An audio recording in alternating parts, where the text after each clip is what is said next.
अऊज़ु बिल्लाहि मिनश्शैतानिर्रजीम। बिस्मिल्लाहिर्रहमानिर्रहीम। नाज़रीन अस्सलामु अलैकुम वरहमतुल्लाह। इंशाअल्लाह आज हम नाराज़ शोहर को राज़ी करने के लिए एक वजीफ़ा सीखेंगे। जिस औरत का शोहर उससे नाराज़ हो वो अपने शोहर को दर्ज झेल आयत मिठाई पर दम करके खिलाए, इंशाअल्लाह ताला उसकी नाराज़गी दूर हो जाएगी।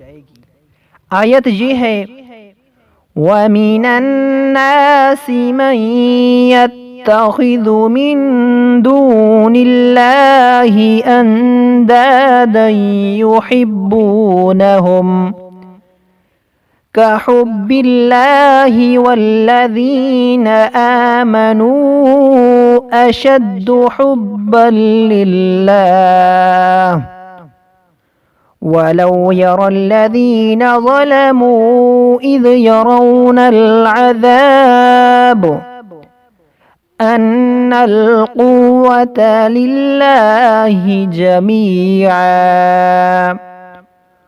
व अन्नल्लाह शदीदुल अज़ाब। इस आयत को ये सूरतुल बक़रा की आयत नंबर 165 है। इस आयत को मिठाई पर दम करके शोहर को खिलाएं, इंशाअल्लाह ताला उसकी नाराज़गी दूर हो जाएगी।